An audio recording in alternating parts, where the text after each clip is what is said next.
सचिन पायलट का बीजेपी के राष्ट्रीय अध्यक्ष चुनाव को लेकर जबरदस्त एक बयान आया है और मैं आपको बता दूं कि जिस प्रकार से हमला बोला है सचिन पायलट, वो कहीं ना कहीं भारतीय जनता पार्टी की कमजोरी को भी दिखाता है। और आपको मैं बता दूं कि 20 जनवरी जो कि कल है और उसके लिए राष्ट्रीय अध्यक्ष चुना जाना है भारतीय जनता पार्टी का। और आज जो कार्यवाहक जो राष्ट्रीय अध्यक्ष हैं इस समय भारतीय जनता पार्टी के नितिन नवीन, उनका आज नामांकन है। और देखने वाले उसके ऊपर सचिन पायलट ने एक बयान दिया है कि देखिए, सचिन पायलट ने ये भी कहा कि देखिए बीजेपी में कभी भी इलेक्शन नहीं हुआ है, बाकी ठीक है वो कह ले कि हम चुनाव करते हैं, हमारे पास ये है वो है, लेकिन ऐसा कभी भी नहीं है। जो दो लोग डिसाइड करते हैं वही यहाँ पे होता है। और सचिन पायलट जो कि इस समय केरल चुनाव की दौरे पे है, क्योंकि केरल में चुनाव होने हैं, और वहाँ पे इमरान प्रतापगढ़ी से मिले। और इमरान प्रतापगढ़ी आप जानते हैं राज्यसभा सांसद है, कांग्रेस पार्टी के वरिष्ठ नेता है और एक दमदार नेता के तौर पे जाने जाते हैं। लेकिन राष्ट्रीय अध्यक्ष की बात करें हम बीजेपी के की, तो कल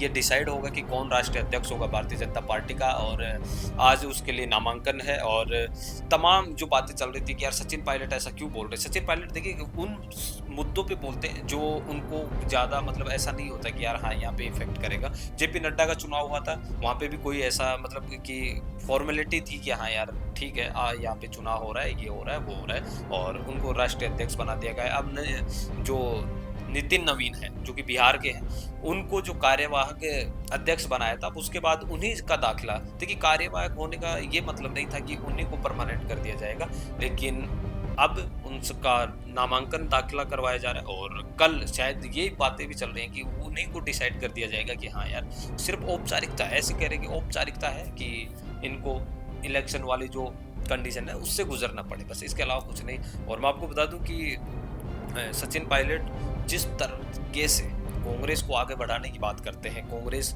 के आला कमान के साथ बैठ के जो फैसले लेते हैं, उनमें कहीं ना कहीं उनकी अहम भूमिका होती है। और केरल चुनाव, चाहे वो चेन्नई में चले जाएं, केरल में चले जाएं, इधर छत्तीसगढ़ चले जाएं, मध्य प्रदेश चले जाएं, तमाम जिलों में चले जाएं या राज्यों में चले जाएं, उनके पीछे भीड़ भयंकर होती है। और अब सचिन पायलट को क्या जिम्मेदारी बड़ी दी जाएगी कि क्योंकि हर मौके पे सचिन पायलट और बीजेपी का विरोध भी नहीं करते हैं, वो बहुत कम मौके होते हैं जहाँ पे सचिन पायलट अपनी बात खुल के रखते हैं भारतीय जनता पार्टी के खिलाफ। और राजस्थान में तो आपने देखा ही होगा कि जब जब वो प्रदर्शन करते हैं तो भीड़ कितनी उमड़ती है। अभी देखा होगा धौरीमाना में जो बाड़मेर का जो बालोतरा जिला है, वहाँ पे जो सीमाओं को लेके जो विवाद हुआ था, उसमें आपने देखी होगी भीड़। परंतु जिस प्रकार की राजस्थान में भी ये सब चीज़ें चल रही हैं कि यार कांग्रेस में ये बातें चलती हैं हमेशा कि यार कौन राष्ट्रीय अध्यक्ष होगा, कौन प्रदेश अध्यक्ष होगा, लेकिन एक चीज़ और है, कांग्रेस के भी 3 प्रदेश अध्यक्ष चुने जाने हैं 3 राज्यों के, गोवा जिसमें एक हो गया, छत्तीसगढ़ हो गया और एक राजस्थान हो गया। राजस्थान में गोविंद सिंह डोटासरा का जो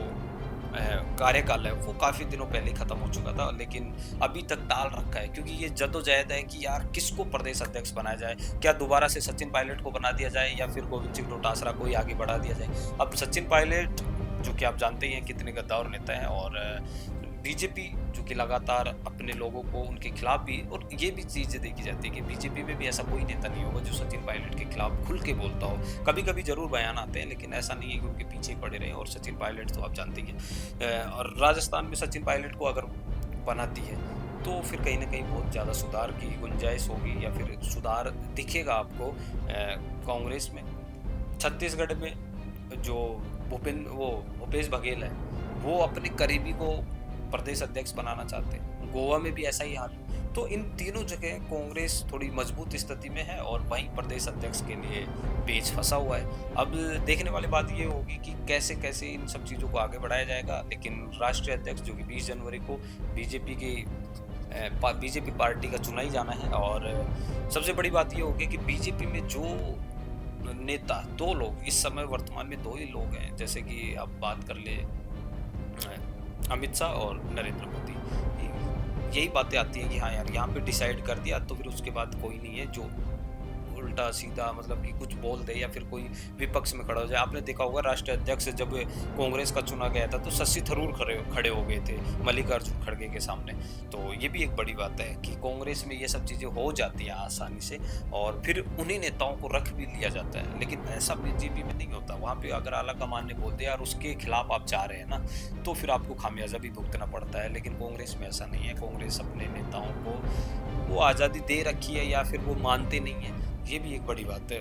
भारतीय जनता पार्टी में जो जनाधार वाले नेता है वो कम है, पर्सनली जनाधार कम है, बीजेपी का वोट बैंक वो ज्यादा है। लेकिन कांग्रेस में बहुत सारे ऐसे नेता है जो अपना पर्सनली जनाधार रखते हैं, वोट बैंक रखते हैं, उसकी वजह से कांग्रेस पार्टी दब जाती है और बीजेपी नहीं दबती। अब आप कैसे देखते हैं इस बयान को सचिन पायलट के? और राष्ट्रीय अध्यक्ष जो कि भारतीय जनता पार्टी का कल आपको मिल ही जाएगा, पता ही चल जाएगा कि कौन होने वाले हैं। और सिर्फ ऐसा पता चलने की बात नहीं, औपचारिकता ही होगी कल तो, क्योंकि नितिन नवीन ही होंगे, ऐसा सभी कह रहे हैं। अब देखने वाली बात होगी। और आप कैसे देखते हैं सचिन पायलट की, वो बीजेपी की, और बात करें कांग्रेस की पूरी राजनीति को? कमेंट करके जरूर बताइएगा। देखते रहिए द फैक्ट इंडिया न्यूज। धन्यवाद। रुकिए और जरा ध्यान से सुनिए। क्या आप हमारे इन खबरों से अपने व्यापार को भी बढ़ाना चाहते हैं? तो आप भी खबरों के दौरान इस तरह के एलिमेंट्स पर अपना विज्ञापन दे सकते हैं, या फिर ऐसे खबर के 1 मिनट बाद अपना पूरा विज्ञापन डलवाएं, जो कि 8 लाख से ज्यादा सब्सक्राइबर्स और फॉलोअर्स वाले द फैक्ट इंडिया चैनल्स और पेजेस से राजस्थान के कोने कोने में पहुंचेगा। और इससे आपका व्यापार, ब्रांड सब कुछ बढ़ेगा।